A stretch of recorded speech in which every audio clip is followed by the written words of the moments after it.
Começando a primeira videoaula, tema módulo 1, aula 1 do curso de ufologia, tema ufologia e Big Bang. Começando a primeira aula então do curso de ufologia totalmente online do Brasil e do mundo, o primeiro curso de ufologia. Muito obrigado a você então mais uma vez que é inscrito no canal Ufologia e Mistérios e você que confiou no nosso trabalho para que pudéssemos estar gravando esse vídeo.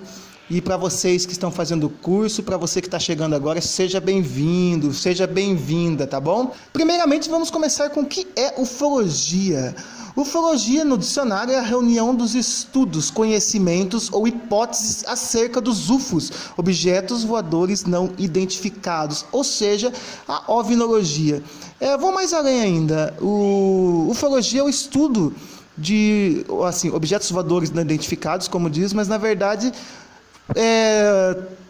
ao pé da letra seria todo tipo de fenômeno aeroespacial que não tem uma definição. Por exemplo, pode ser um balão meteorológico, pode ser um satélite, pode ser de repente um avião desconhecido. Então por isso que há muita controvérsia sobre isso.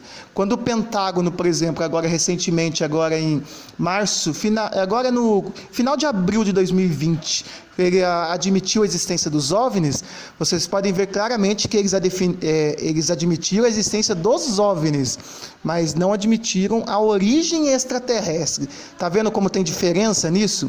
Admitir que os OVNIs são objetos voadores não identificados é uma coisa, mas admitir que os OVNIs são naves de seres extraterrestres vindas de outro ponto do universo, aí já são situações totalmente diferentes. Então isso que a gente tem que ficar bem definido isso. Por isso que há muita controvérsia quando fala se os militares já admitiram ou não a existência dos OVNIs, admitiram ou não. Por causa nesse sentido, porque os militares, eles admitem a existência dos OVNIs, eles admitem muitas vezes, no caso do Pentágono, ou no caso até mesmo da Noite dos OVNIs, foi admitido que tem tecnologia os objetos, entendeu? Mas eles não admitem a sua origem extraterrestre. Está vendo a diferença? Na verdade, é a mesma coisa quando se trata de um UFO real, né? De um OVNI real. Eles admitem que os OVNIs ou os UFOs, como a UFO é a tradução de OVNIs para o inglês, tá? Então, na verdade, admitir a existência dos OVNIs é uma coisa, mas admitir a sua origem extraterrestre é uma coisa totalmente diferente, né?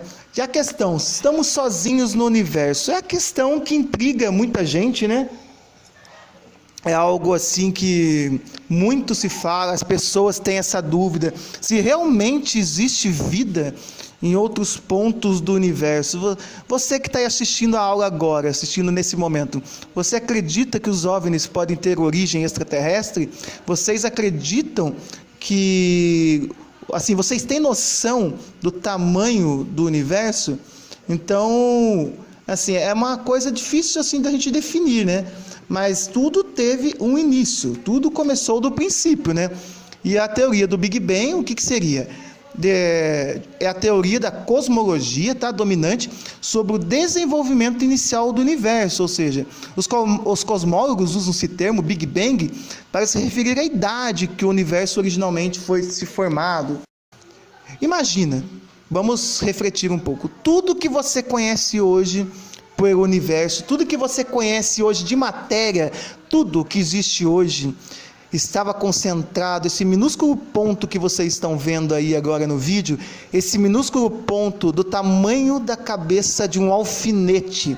Tudo que você toca hoje, tudo que existe de matéria estava concentrado nesse minúsculo ponto há 14 bilhões de anos atrás. Olha para vocês verem, 14 bilhões de anos atrás.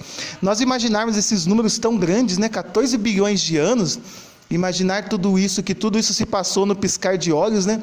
É uma coisa surpreendente.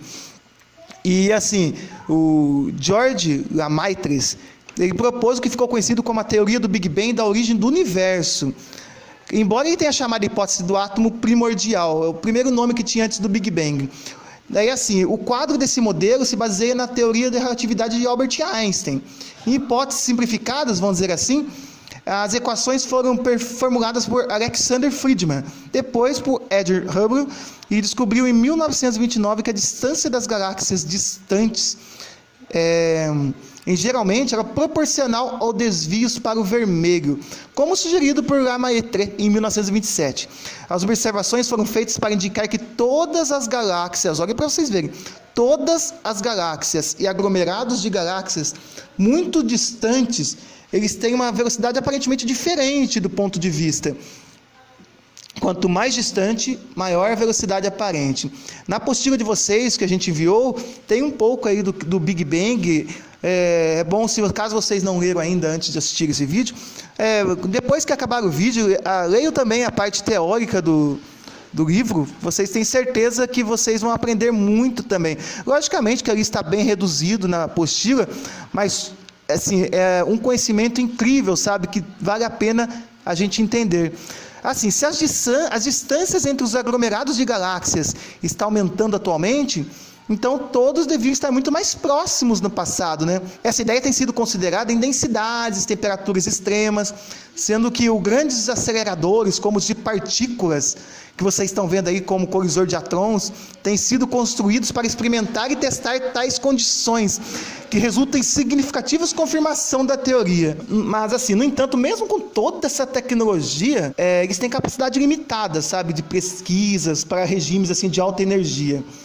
E não tem uma evidência associada sobre isso. Então, assim, as abundâncias observadas de elementos leves em todo o cosmos, em todo o universo, né, se aproxima muito das previsões calculadas para a formação dos elementos, de processos nucleares na expansão rápida, há 14 bilhões de anos atrás. Olha para vocês verem, voltando aí, né? Como eu falei para vocês, imagine cada átomo do seu corpo e o início do tempo, vamos dizer assim, o tempo zero, se concentrava nesse minúsculo ponto que eu falei para vocês. E durante 14 bilhões de anos o universo continua se expandindo. Olha para vocês verem como o universo se expandiu durante 14 bilhões de anos. As galáxias, elas estão se distanciando uma das outras nessa expansão. Vocês imaginam a energia, algo que não dá nem para imaginar, na verdade, né? Vocês imaginam a energia empregada nessa explosão para durar 14 bilhões de anos essa expansão? Deve ter algo mais que empurra essa energia, né? Essa matéria. Com certeza tem a ver com a matéria escura, né? A famosa matéria escura, que a gente não sabe dizer ainda o que é exatamente. Os cientistas estudam muito isso daí ainda, mas acredita-se que daqui a muito, muito tempo, daqui mais bilhões de anos, logicamente que a raça humana nem vai estar aqui mais na Terra, mas assim, vai chegar um dia que as pessoas do futuro vão olhar para o céu e não vão ver mais nenhuma estrela, porque todas as estrelas estarão distantes uma das outras, galáxias se afastarão. Assim, na verdade, o universo, quando chegar nesse ponto, na verdade, nem vai existir vida mais, porque a Terra vai ser um pequeno ponto azul no meio do cosmos, não vai ter sol, não vai ter mais nada, então vai ser um ponto congelado no meio do cosmos. Aí vai mais além, que vai ter nos outros modos, aí entra outras pesquisas, outros estudos, como a teoria dos universos paralelos, que não cabe a falar aqui nesse módulo, mas tem muito mais além. Mas assim, umas coisas que os cientistas estão muito em acordo, quer dizer, não em comum acordo, na verdade, alguns grupos de cientistas, eles acreditam que uma das teorias seria o do Big Crunch. O que é o Big Crunch? Big Crunch seria ao contrário, ou seja, o universo vai expandir a tal ponto que as galáxias vão chegar vamos dizer assim, no limite delas. E depois, quando chegar nesse limite, em vez de se expandir eternamente, como é a teoria do Big Bang, a expansão contínua, na verdade, o Big Crunch imagina que vai chegar num certo limite que todo o universo se contrai novamente para aquele minúsculo ponto de novo, aí reinicia o novo Big Bang. Será que esse, então, é o destino do universo? Acabar desse jeito, com o Big Crunch? Realmente não sabemos falar sobre isso, né? Isso é uma das teorias. Temos muito que descobrir sobre o universo ainda, os seus mistérios, né? Mas é algo que realmente fascina. Para vocês verem, a Terra tem 4 bilhões de anos que está aqui, que o início dela, mas para chegar a nível humanidade, faz poucos milhares de anos. Isso sem considerar os primatas, né? O Homo sapiens, que também são coisas que vão vir na outros módulos aí. Falaremos da genética humana também. Legal, vai ter outras aulas aqui que, se eu não me engano, vai falar sobre isso. Mas assim, essa foto que vocês estão vendo aí é uma foto do telescópio Hubble tirada em 1995. Ela ficou apontada por 10 dias para uma área vazia no céu na área da Ursa Maior, na constelação de Ursa Maior. E essa imagem é fantástica, porque como vocês verem aí, essas imagens se encontram entre 5 a 10 bilhões de anos-luz de distância. E as galáxias, todos esses que vocês estão vendo coloridos aí, são galáxias. Olha para vocês verem, galáxias novas, galáxias mais velhas, mas tudo que vocês estão vendo aí são galáxias. Agora vocês imaginem, cada galáxia dessa com bilhões de sóis, cada sol desse com inúmeros planetas em sua órbita. Cada planeta em órbita, pelo menos 1 ou 2 em zona habitável, que eu vou falar daqui a pouquinho aqui para vocês o que é. Então, para vocês verem como a possibilidade de vida é imensa, né? Nesse slide, no slide 7, vocês estão vendo aí uma fatia do universo. Se fôssemos tentar representar um pequeno espaço, uma pequena fatia do universo, considerando esses dados, esse considera apenas uma pequena distância de 3,5 bilhões de anos-luz. 3,5 bilhões de anos-luz. Então, para vocês verem, cada pontinho, se fosse conseguir definir cada pontinho desse branco aí, é uma galáxia. Vocês imaginem a possibilidade de vida. Imagine a possibilidade de vida que pode ter em todo o nosso universo. Isso é uma pequena fatia. Agora, olhem esse, com 14 bilhões de anos. Se fosse tentar representar o universo, vamos ver se conseguisse fazer um mapa desses 14 bilhões de anos desde o início de Big Bang. Como vocês estão vendo aí no slide 8. Olha a possibilidade de vida, né? Como pode ter vida em todo o cosmos mesmo, né? Aí realmente é impressionante essas imagens. E vão mais além. Olha para vocês ficarem mais impressionados. Olha esses números.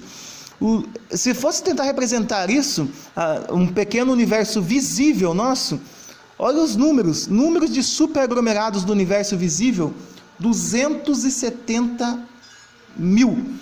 Número de grupos de galáxias no universo visível, 500 milhões. Número de galáxias grandes no universo visível, 10 bilhões. Número de estrelas no universo visível. No universo visível, esse pequeno círculo azul que vocês estão vendo aí no meio aí de toda essa representação. Seriam em torno de 2 mil bilhões de estrelas, de sóis no universo visível, representando esse pequeno pedaço. Olha que absurdo, né? São números espantosos. Agora vocês estão entendendo porque quando a gente fala de vida extraterrestre, não dá uma luz para a gente? Porque quando a gente não tem essa noção, falar na possibilidade de vida extraterrestre realmente é muito difícil. Mas quando vemos números tão fantásticos assim, com certeza mexe muito com a nossa mente, começa a abrir, né, um leque de informações para nós, conseguimos começar a refletir sobre isso, né? Esse do slide 10 que vocês estão vendo aí, representa o nosso sistema solar, né? Desde o Sol, passando pelos planetas Mercúrio, Vênus, Terra, Marte. Logo após Marte, o cinturão de asteroides, ali tinha um planeta, tá? Estarei falando para isso também num outro módulo, sobre isso daí. Vai ser muito interessante, não percam o próximo módulo, o módulo 2, tá? Estarei falando para vocês sobre isso.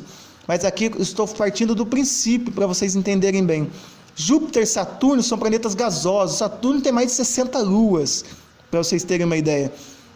Vênus é mais perto do que Marte ainda, tá? Só que Vênus, por exemplo, tem uma temperatura de mais de 400 graus Celsius.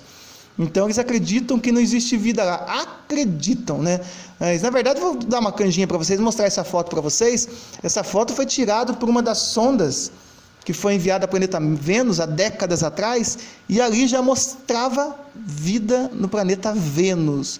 Olha para vocês verem. E agora, recentemente, novamente essas fotos foram mostradas ao público. Ficou por décadas esse assunto esquecido. Então, para vocês verem, se Vênus tem vida, imagine todos os outros planetas do sistema solar, né? Daí, continuando, Urano, Netuno, né? Plutão, que agora é considerado um planeta anão.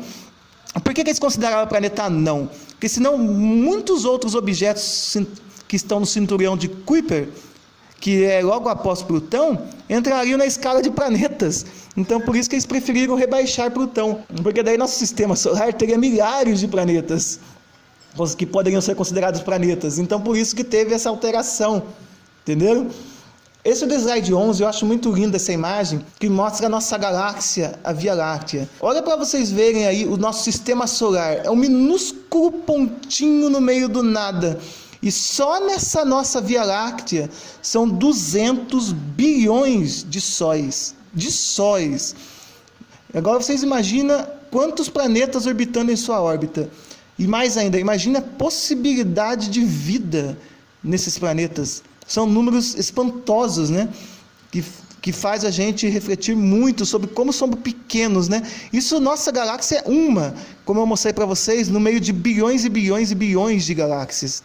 Então vocês verem a quantia de possibilidade de vida, são números astronômicos. Aí que vocês estão vendo no slide 12, a medida em metros por segundo da velocidade da luz, que arredondando daria em torno de 300 mil quilômetros por segundo. Ou seja, se fôssemos daqui até a Lua, levaria menos de um segundo, se existisse uma nave que voasse na velocidade da luz. E para chegar a planetas próximos, por exemplo, o Sol, o que seria a velocidade da luz? É o tempo que o Sol leva, a luz do Sol leva para chegar na Terra. E esse tempo leva em torno de 8 minutos. Então, ou seja, se fosse uma nave, se a gente tivesse uma nave, partisse daqui dos OVNIs. No slide 13, vocês estão vendo aí o critério que a NASA usa, né, para considerar um planeta que é considerado em zona habitável. Considerando a escala das estrelas, né, essa seria mais ou menos a distância que a Terra se encontra. Ou seja, Vênus e Marte seriam bem próximos de zona habitável. Quando eles buscam vida em outros planetas ou planetas semelhantes à Terra, eles procuram por planetas com a distância parecida com a Terra, um Sol de repente na mesma medida. Esses são os dados que eles utilizam. Mas vocês vão aprender ainda, quem for fazer o nível 2, nível 3 ainda, e todos os módulos aqui do curso, vocês vão saber muita coisa, vale a pena mesmo. Continue depois, que acabar o módulo 1, faça também a sua matrícula para o nível 2 e para o nível 3, tá bom? Vão ser muito conhecimento, vocês não podem perder esses conhecimentos. Aí para vocês verem, né, no slide 14, a NASA tem encontrado inúmeros planetas parecidos com a Terra, né? Essas escalas que vocês estão vendo são de zonas habitáveis. E assim, a NASA utiliza para fazer essas pesquisas o satélite que pesquisa por vida em outros planetas. A sigla dele é TESS. É um projeto de telescópio espacial que é liderado pelo Instituto de Tecnologia de Massachusetts para o Programa de Pequena Exploração da NASA. O TESS, juntamente com 4 outras missões, ele foi escolhido para desenvolvimento no dia 5 de abril de 2013, como uma missão de astrofísica no programa Explorer. A TESS foi finalmente lançada em um foguete da SpaceX, ou Falcon 9, que é o nome dele, da base de lançamento da estação da Força Aérea de Cabo Canaveral, em 18 de abril de 2018.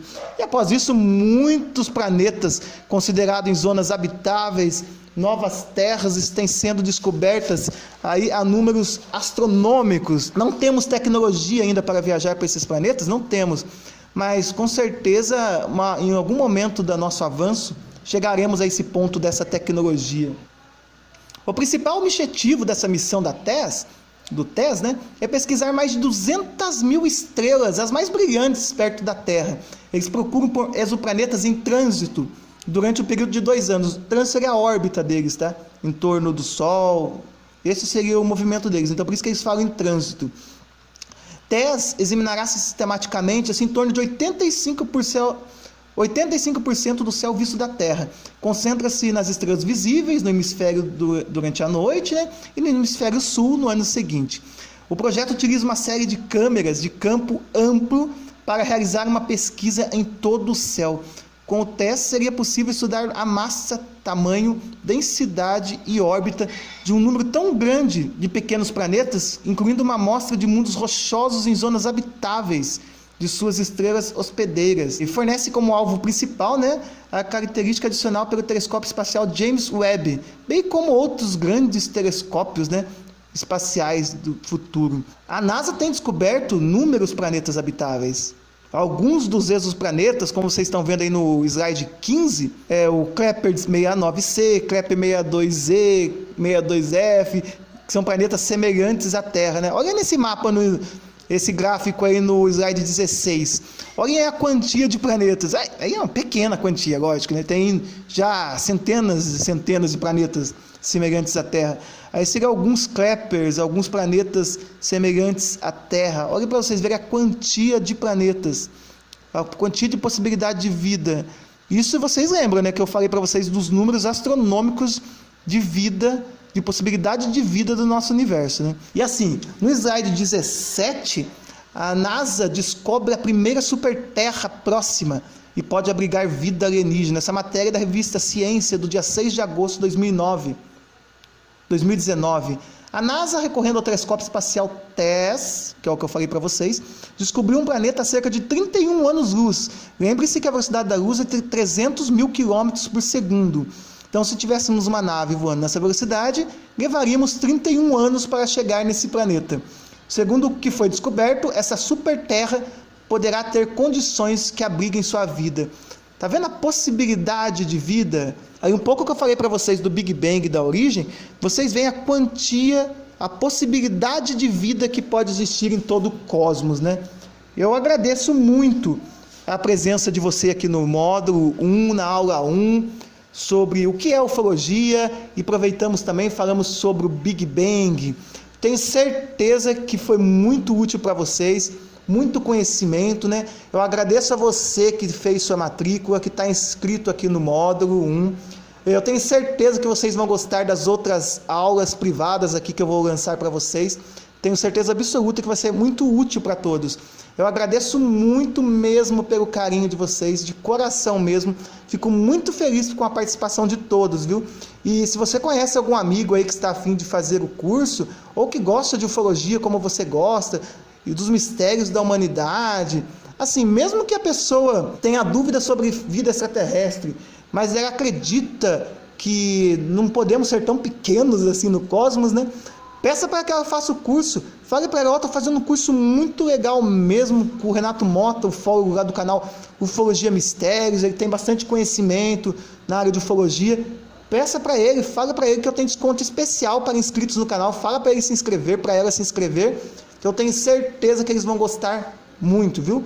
Muito obrigado mesmo mais uma vez pelo carinho de todos vocês. Vejo vocês na próxima aula. Quem deixou mensagem aí, estarei respondendo. Se tiver alguma dúvida, pode colocar no grupo do WhatsApp, tá bom? Ou então também pode escrever nos comentários desse vídeo. Esse link é privado, só para alunos do curso. Então pode deixar nos comentários que eu estarei respondendo para vocês lá. E se tiver no grupo, também responderei lá no grupo também para vocês, tá bom? Muito obrigado mesmo. E como dizia Buzz Lightyear, ao infinito e além. E até a próxima aula.